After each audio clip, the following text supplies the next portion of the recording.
उज्जैन में एक निर्धन परिवार से आने वाले युवक के बैंक खाते में लेन देन का मामला सुर्खियों में बना हुआ है। युवक का एक समय पर चाय की दुकान पर काम करता था, लेकिन पिछले 3-4 माह में उसने चाय की दुकान से काम छोड़ दिया और इसी बीच उसके बैंक खातों में करोड़ों का लेन देन हुआ। खास बात यह है कि युवक चाय की दुकान पर काम करता था और उसके आधा दर्जन बैंक खातों में खाते खुलवा दिए गए थे और सभी में प्रतिदिन लाखों का ट्रांजैक्शन होता था। यह सब बात युवक से छुपी हुई नहीं थी। राहुल मालवीय नामक चाय की दुकान पर काम करने वाला इस युवक के पास 3 माह में 5 करोड़ रुपया आया था और बाद में खाते से निकाल भी लिया गया। पैसा एटीएम या चेक के माध्यम से निकाला गया था। इन सब के लिए राहुल को 15 से 20 हजार रुपए महीना मिलता था। युवक राहुल ने इसी पैसों से करीब 23 लाख का मकान भी खरीद लिया था। जब बैंक के लोगों ने राहुल के खातों में लगातार लाखों रुपए आने पर उसे टोका तो राहुल घबरा गया और पुलिस के पास मदद के लिए गया, लेकिन पुलिस ने भी राहुल को मोहरा बनाकर पैसे ऐंठना चाहे। वहीं जिन लोगों के द्वारा पैसे डाले जाते थे वह भी उज्जैन आए और पुलिस की मदद से राहुल के द्वारा खरीदे गए मकान को अपने नाम करवा लिया गया। राहुल ने पुलिस की कार्यशैली को लेकर मुख्यमंत्री हेल्पलाइन पर शिकायत की, जिसके बाद पुलिस अधीक्षक सत्येंद्र कुमार शुक्ल ने एक आरक्षक को तत्काल सस्पेंड कर दिया। वहीं मामले की जांच के लिए माधवनगर सीएसपी को जिम्मेदारी दी गई है।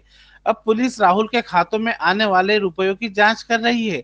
वहीं पता लगाया जा रहा है कि राहुल के खातों में जिन लोगों के द्वारा रुपया डाला जाता था वह किस काम को करते हैं और राहुल को ही उन्होंने क्यों चुना है। इस मामले में राहुल ने पुलिस को जानकारी दी है कि कुछ माह पहले छत्तीसगढ़ के सत्य प्रकाश नामक शख्स ने उससे कंठाल स्थित उसकी चाय की दुकान पर मुलाकात की थी। उसी दौरान उसने राहुल को इंदौर के कुछ लोगों से मिलवाया था। सोशल मीडिया पर फनी वीडियो डालने का काम करना उसे बताया गया था। राहुल को 7 दिनों तक इंदौर में रखकर इस पूरे काम की ट्रेनिंग भी दी गई थी, जिसके बाद राहुल के बैंक खाते खुलवाए गए और उन खातों के एटीएम और चेक बुक को खुद के पास रख लिया गया। वहीं राहुल को बताया गया कि उक्त खातों में जो भी पैसा आएगा उसके एवज में उसे 15 से 20 हजार रुपये महीना मिलेगा। मेरा संज्ञान में आया है कि किसी राहुल मालवीय नाम के लड़के के खाते में 5 करोड़ का ट्रांजैक्शन हुआ है। उसके रिगार्डिंग एसपी सर ने निर्देशित किया है जांच करने के लिए और उसमें अभी जांच की जा रही है। उसके राहुल के बयान नोट किए जा रहे हैं। जो भी आगे जैसा भी जांच में आएगा जो वो बताएगा कैसे कैसे क्या घटनाक्रम हुआ है, उसके आधार पर अग्रिम जो भी कार्रवाई की जाएगी। कितनी बैंकों में ट्रांजैक्शन किया था मैडम इसने? उसके मुताबिक अभी जो सरसरी तौर पे देखें तो 3 अकाउंट हैं जिनमें उसका ट्रांजैक्शन हुआ है। मैडम उसने एक मकान भी खरीदा था मैडम? हाँ, वो एक मकान का भी एक मैटर आया कि कोई मकान उसने इन्हीं पैसों में से एक मकान खरीद लिया था, जो कि बाद में शायद उन्हीं के नाम पे करवा दिया जिनके पैसे थे। मैडम क्या ये जो राहुल है इसके खाते में वर्तमान में कुछ पैसा पड़ा हुआ है? क्या उनके खातों को सीज किया गया है और जिन लोगों ने पैसा ट्रांजेक्शन किया है उनकी कोई गिरफ्तारी को प्रयास किया? अभी गिरफ्तारी तो अभी मामला दर्ज नहीं हुआ है और जो हमने जो अकाउंट एक सरसरी तौर पे देखे उसमें अभी अमाउंट तो कोई है नहीं है और जो पैसा फर्दर आया कहाँ से उसकी जांच एक अलग से की जाएगी। इसमें इंदौर के कितने समय में पैसा ट्रांजेक्शन हुआ बताइए? ये लगभग 3.5-4 महीने। इसमें विभागीय कार्रवाई भी हुई? हाँ, इसमें एक आरक्षक की एक संदिग्ध भूमिका आई थी जिसको एसपी सर ने सस्पेंड किया है। इसमें इंदौर के कितने लोग मिले हुए मैम? इंदौर के तो अभी 2-3 लोगों के नाम आए हैं, अब आगे देखते हैं। क्या हवाला से जुड़ा हुआ कोई मामला है सामने आ रहा है? ऐसा अभी भैया अभी जांच में आगे पता चलेगा कि क्या मैटर है। इसके साथ मारपीट भी की गई है मैडम कुछ लोगों द्वारा? ऐसा तो अभी उसने कुछ बताया नहीं है और जो भी बयान अभी नोट हो रहे हैं प्रोसेस में है और जो भी आएगा उसके आधार पर कार्रवाई करेंगे। तुम्हारे साथ क्या घटना हुई और तुम्हारे खाते में कितने पैसे आए? मेरे खाते में 3 से 4 करोड़ रुपए आए हैं और मेरे को जॉब का ऐसा बोल के झूठ बोल के काम करवाया गया और मेरे अकाउंट से पैसे निकला लेंगे। क्या काम का बोला गया था तुमसे? ऐसा बोला था कि फेसबुक पे वीडियो डालना है और उसके तुमको 15,000 महीना देंगे ना। मेरा कोटक और HDFC में सभी ऐसी प्राइवेट बैंक में अकाउंट खुलवा के उनसे पैसे सामने वालों ने निकाले। किसने बोला था तुमसे? नाम सत्य प्रकाश है और रहने वाला रायपुर का है। अच्छा, फिर क्या हुआ? तो कहाँ गए तुम? मेरे को इंदौर में रखा 15 दिन। फिर वहाँ से मतलब पैसे आने लगे तो मैंने पूछा था उनसे, तो बोले कि हमारे सर का पैसा है, बोले कि वो लेंगे। उसके बाद फिर मेरे को घर भेज दिया। घर पे आने के बाद भी पैसे आते रहे थे। जब लास्ट में मेरे को मालूम पड़ा तो मैंने उससे मम्मी के नाम पे मकान में इन्वेस्ट कर दिया। फिर उसके बाद उन्होंने मेरे को उठवा लिया ने मम्मी से मकान नाम करवा लिया। कौन सी बैंक में खाता खुलवाया था उन्होंने? कोटक और HDFC। कहाँ है ये बैंक? ये उज्जैन में है।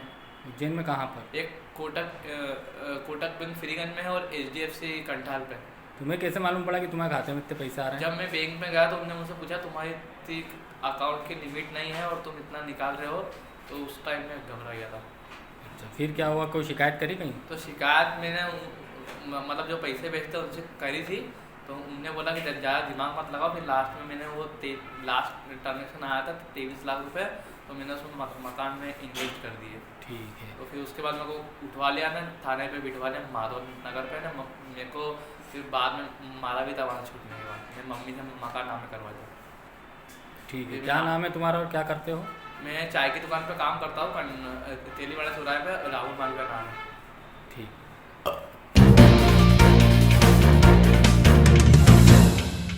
उज्जैन के कालिदास अकादमी के संकुल हाल में गुरुवार शाम को लता मंगेशकर को याद किया गया।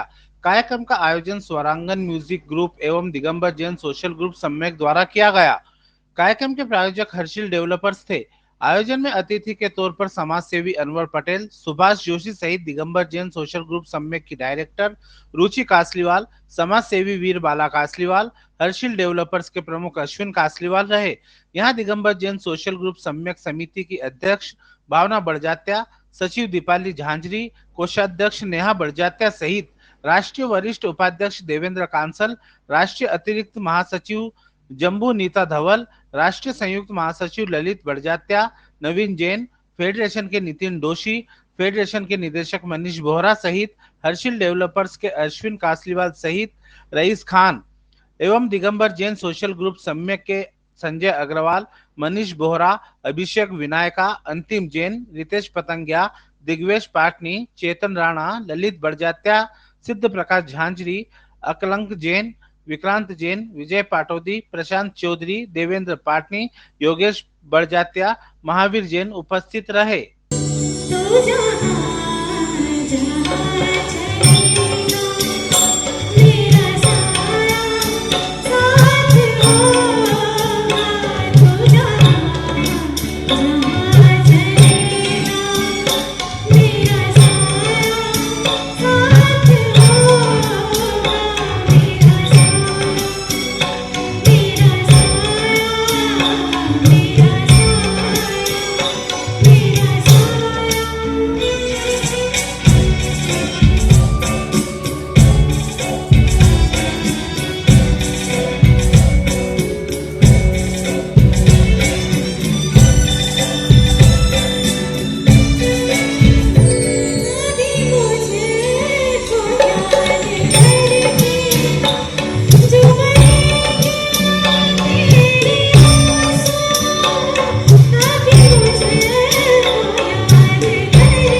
कार्यक्रम, लता जी का जो कार्यक्रम है ये श्रद्धांजलि अवसर पर उनके लिए कार्यक्रम किया जा रहा है। और ये कार्यक्रम दिगंबर जैन सोशल ग्रुप सम्यक द्वारा और स्वरांगन म्यूज़िक दोनों का तत्वावधान में ये एक कार्यक्रम प्रस्तुत कर रहे हैं हम लोग। और इसमें सभी 10 गायिकाएँ लता जी को प्रेजेंट करेंगी। और इसमें आज के जो कार्यक्रम है उसमें डुएट सॉन्ग नहीं है, सिर्फ और सिर्फ लता जी द्वारा गाए हुए एकल गीत उनके द्वारा प्रस्तुत है। Swarangan musical group, Digambar Jain social group Samyak और हर्षिल डेवलपर्स संस्था द्वारा यह 2 दिवसीय संगीत महोत्सव किया जा रहा है, जिसमें आज लता जी के मधुर नगमों को पेश किया जाएगा। और कल ग्रुप ने कल सूफ़ी प्रोग्राम का आयोजन किया है, जिसमें मध्य प्रदेश के बहुत ही अच्छे और नामचीन कलाकार इसमें अपनी प्रस्तुति दे रहे हैं। और आज लता जी का प्रोग्राम है, कल सूफ़ी गानों का प्रोग्राम है।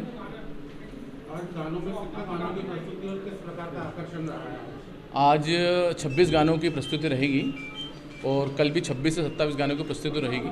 आज की जो प्रोग्राम है उस प्रोग्राम में सिर्फ महिला ही गायक है, क्योंकि लता जी के ऊपर ये प्रोग्राम रखा है, इसलिए सिर्फ महिला गायक ही इसमें रखी गई हैं। और कल जो सूफ़ी प्रोग्राम है उसमें डुएट्स गाने रखे गए हैं। ऐसा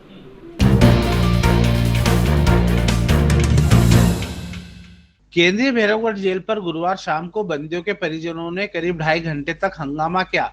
बंदियों के परिजनों ने खुलकर आरोप लगाया है कि सुबह से पेरोल की प्रक्रिया पूरी करके बैठे हैं, लेकिन जेल वालों को पैसा चाहिए, इसलिए रात तक नहीं छोड़ा जा रहा और हमें परेशान किया जा रहा है।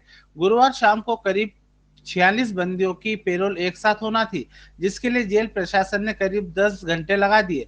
फिर भी बंदियों को पेरोल प्रक्रिया के नाम पर रोके रखा तो परिजनों ने हंगामा कर दिया। इस दौरान जेल अधीक्षक उषा राज की भी परिजनों से काफी बहस हुई। अधीक्षक ने कहा कि तुम लोगों के खिलाफ एफआईआर दर्ज करवा दूंगी। यह सुनकर लोग भड़क गए और बोले कि आप एफआईआर दर्ज करवा दो। मामला जेल डीजी अरविंद कुमार तक पहुंचा। इसके बाद अधिकारी हरकत में आए और सफाई दी कि अधिक पेरोल होने से समय लग रहा है। इस संबंध में जेल अधीक्षक का कहना था कि सारे कर्मचारी व अधिकारी सुबह से ही प्रक्रिया में लगे हुए थे। परिजनों ने पुलिस के ऊपर पैसा लगाने का आरोप लगाया है। माकड़ों से आई महिला ने बताया कि जेठ के लिए आए हैं। सुबह से एक ही जवाब मिल रहा है कि अभी छोड़ रहे हैं। मनासा तहसील से आए पप्पू सिंह ने बताया कि बस से पिता के लिए आया था। रात करीब 8 बज गए हैं। अब रात में गांव कैसे जाएंगे? कर्मचारी 1500 रुपए मांग रहे हैं। क्या है कि इनका अभी रिहाई आदेश जब आया और रिहाई आदेश आता है और तुरंत उसमें कार्यवाही चालू होती है कि बंदी से आवेदन लिया जाता है कि किसको किस तारीख में छोड़ना है। नियम अनुसार कोई बंदी कहता कि होली के आसपास जाएंगे हम, ठीक है। जब इन लोगों ने कहा कि होली के आसपास जाएंगे तो हम लोग ने कह दिया अपने जमानतदारों को बुला लो। डायरेक्ट मेरी बात तो नहीं हुई, डायरेक्ट जेलर साहब लोग के टच में अंदर। आज की बात ये हुई कि जैसे ही मेरे पास खबर आई, मैं तो अभी घर भी नहीं गई हूँ, मैं तो यहीं हूँ, तो जैसे ही मेरे पास खबर आई कि मैडम 46 पैरोल है, मैंने कहा जल्दी जल्दी बना लो, 46 पैरोल है, जमानतदार बैठे हैं, फटाफट बना लो और जल्दी जुट जाओ। तो इन लोग ने मुझसे कहा 2 बजे तक कि मैडम हम लोग लंच लेने नहीं जाएं क्या? 1:30 बज गए, 2 बज गए, लंच लेने नहीं जाए, हम लोग शुगर पेशेंट है। तो मैंने कहा लंच लेके जल्दी आओ, क्योंकि फाइल जो है 3-4 प्रक्रियाओं से गुजरती है और इकट्ठी बननी थी। आज सबने कहा हम लोग को 40 लोग को आज छोड़ दो इकट्ठे। यदि 1-2 दिन का अंतर होता तो भी थोड़ा सा टाइम हमारे स्टाफ को मिल जाता। इन लोग ने जब कहा कि आज ही छूटना है तो हमारा स्टाफ जुट गया। फाइल पहले जाती है कहाँ, डाक में आती है, उसके बाद डाक से जाती है और संबंधित शाखा को जाती है, वहाँ मार्क होती है। तो जब डाक जैसे इन लोग ने देखी मार की और इन लोग ने काम करना चालू कर दिया। पहले जाती है वो डिप्टी जेलर के पास, फिर जाती है वारंट उसमें वेलफेयर के पास, फिर जाती है वारंट में, फिर जाती है जेलर के पास, फिर मेरे पास पूरी फाइलें आई जब अभी शाम को मैंने पूरी कर दी। नहीं, अपने को ये पता था कि एक साथ 46 है और इतना समय लगेगा, तो क्या इनको बताया नहीं जा सकता? मुझे नहीं पता था, मुझे नहीं पता था, क्योंकि हम लोग की ट्रेनिंग चल रही है। सुबह 10 बजे से 5 बजे तक हम लोग ऑनलाइन ट्रेनिंग करते हैं। ये लोग कह रहे हैं ना कि आपसे मिले भी हैं, दोपहर में भी मिले, मैं 1:30 बजे नहीं, अरे वो क्या मैं कह रही हूँ ना, मैं कह रही, मुझसे सुनो ना सच्चाई कि मैं जो काम चल रहा है तो हम लोग को 1 बजे से 2 बजे तक का लंच टाइम देते हैं। मैंने कहा लंच में ना जाए, जो काम चल रहा है यहाँ हमें प्याऊ भी बनाना है। तो मैंने कहा गर्मी का टाइम है और पब्लिक से मैं बात करती रूबरू होती हूँ, डेली 1-2 दिन में पूछ लेती हूँ। तो कई सारे महिलाएं, बच्चे और तो मैंने ये पूछा कि आप लोग कैसे बैठे? इनने कहा कि रिहाई लेने बैठे हम लोग, जमानतदार। 1 मिनट मेरी पूरी बात होने दीजिए। इनने मुझे बताया तो मैंने कहा कोई समस्या तो नहीं है और कुछ व्यवस्था? बोले नहीं मैडम सब ठीक है, बस रिहाई जब हो जाएगी तो हम लोग लेके चले जाएंगे। नहीं होगी, बिल्कुल नहीं करूंगी। मैं क्यों करूंगी? इंसान वो तो हम अभी आप बोल रहे थे वो तो देखिए नहीं देखिए पब्लिक है, पब्लिक को थोड़ा सा बोलना ही पड़ता है। FIR क्यों करेंगे? उनने कौन सा नियम तोड़ दिया हमारा कि कौन से डंडे चला दिए?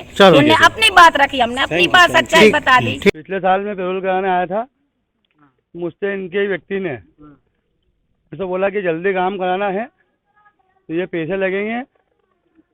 फिर तो आपकी जो आपने पहले जब 4 साल से पेरोल कंटिन्यू चल रही है, कोई कागज पत्तर की कोई कमी नहीं है। हमारा व्यक्ति बराबर छूट रहा, पेरोल पे आ रहा जा रहा था। इन्होंने जब मैंने पैसे देने से इनकार कर दिया तो इन्होंने मेरे को लेटर जारी कर दिया कि आप आपके पेपर की वेरिफिकेशन करा दो, परेशान करने के लिए। तो हमारा बंदी पिछली बार पेरोल पे छूट पाया, आखिरी पेरोल पे। उसके बाद में फिर अभी हम 3 महीने से परेशान हुए। हमने वापस से वो सारे डॉक्यूमेंट तहसीलदार साहब के लगवाए, सारे डॉक्यूमेंट क्लियर करवाए। उसके बाद में भी 4-5 दिन पहले जमानत भरवाई, फिर लेटर आया हमारे को। मतलब जबकि जनवरी फरवरी में बेचारा वो हर साल पेरी पेरोल पे बाहर वो आ जाता था। फिर वेरिफिकेशन के नाम पे हमको तंग किया गया क्योंकि हमने रुपए नहीं दिए। कितने मांगे थे पैसे आपसे? मैं उसको नहीं जानता। आज भी ये तकलीफ आई भाई साहब। हमको हर बार सुबह 8 बजे बुला लिया जाता था और कागजी कार्रवाई 9-10 बजे तक हो जाती थी। उसके बाद में जरा 12-1 बजे तक हमारे लोगों को छोड़ दिया जाता था। कितने केस अभी जिनको छोड़ना है अभी आज? 44 व्यक्ति, 44 की 46। और हमें सुबह 8 बजे हर बार बुलाया जाता था। अरे भाई साहब पूरे उज्जैन संभाग के लोग आए हुए हैं, कोई उज्जैन लोकल भी है, कोई पूरे उज्जैन संभाग के लोग हैं, पूरे उज्जैन संभाग के लोग हैं।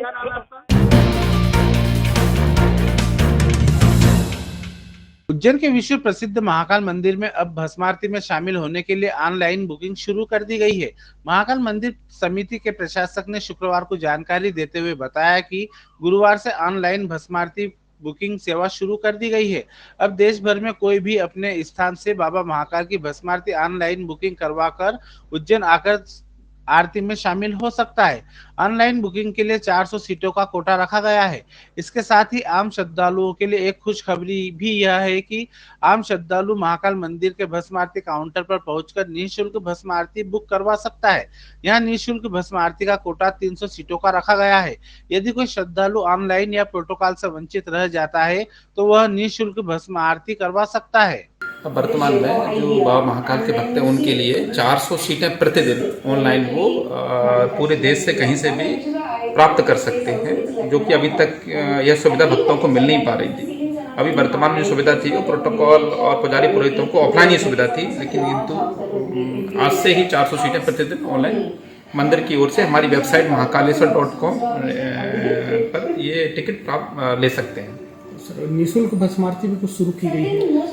यह आज से ही 300 निःशुल्क भस्म आरती टिकट श्रद्धालुओं के लिए मंदिर परिसर में स्थित काउंटर से चालू किए गए हैं। जो श्रद्धालु ऑनलाइन नहीं करा पाते हैं, जो श्रद्धालु पुजारी पुरोहितों के माध्यम से प्रोटोकॉल से नहीं करा पाते, जो प्रतिदिन 9 बजे से लेकर 12 बजे तक मंदिर परिसर स्थित काउंटर से 300 भस्म आरती के टिकट प्राप्त कर सकते हैं। दिल्ली के बाद पंजाब में आम आदमी पार्टी ने सरकार बनाकर देश को एक नया विकल्प देने का काम कर दिया है। कांग्रेस की चन्नी सरकार के दिग्गजों को परास्त कर आम आदमी पार्टी ने पंजाब को भगवंत मान जैसा मुख्यमंत्री का चेहरा दिया है।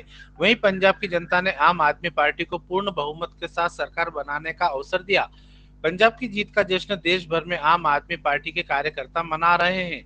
वहीं उज्जैन में भी पंजाब की जीत ने कार्यकर्ताओं में जोश भर दिया और उम्मीद की किरण जगा दी। पंजाब की जीत का जश्न उज्जैन आम आदमी पार्टी के कार्यकर्ताओं ने इंदिरा नगर पार्टी कार्यालय से टावर चौक तक वाहन रैली निकाली और टावर चौक पर पटाखे फोड़े और मिठाई का वितरण किया। इस अवसर पर पार्टी के पदाधिकारियों सहित कार्यकर्ता शामिल हुए। आम आदमी पार्टी की आज जीत हुई है। ये पंजाब और पूरे देश की जीत है। जैसा कि आप जानते हैं कि पंजाब दिल्ली में आम आदमी पार्टी ने जो कीर्तिमान खड़ा करा है उसको पंजाब की जनता ने पसंद करा है। आज पंजाब राज्य जीतने के बाद आम आदमी पार्टी को राष्ट्रीय पार्टी का दर्जा मिला है। ये मेहनत केजरीवाल जी और समस्त पार्टी के एक एक जाबाज साथियों की है। इसमें देश का बड़ा हित है और देश के लोगों ने आम आदमी पार्टी को पसंद करा है, दिल्ली मॉडल को। और अब प्रदेश की बारी है। आगामी नगर निगम चुनाव में आम आदमी पार्टी प्रदेश में भी इसी प्रकार से जीत दर्ज करेगी, ऐसी अपेक्षा प्रदेशवासियों से हम लोग रखते हैं। आज हमने जश्न बनाया है पंजाब की जीत पर, भगवत मान की जीत पर, केजरीवाल की जीत पर और हमारी जीत पर। आज हमने बहुत सारे मिठाइयाँ बांटी है, पटाखे चलाए हैं, इस तरह अपनी खुशी जाहिर की है और हमने उज्जैन की जनता को दिखाया है कि इसी तरह हम उज्जैन को भी एक दिल्ली जैसी सरकार यहाँ मिलना चाहिए। आज पंजाब की जनता ने जो बहुमत आम आदमी पार्टी को दिया है और ये अप्रत्याशित जीत जो आम आदमी पार्टी ने दर्ज करी है, उसी की खुशी में हम लोगों ने यहाँ पे उज्जैन ज़िले में एक आम आदमी पार्टी की तरफ से एक विजय जुलूस के तौर पे हमने ये जश्न मनाया।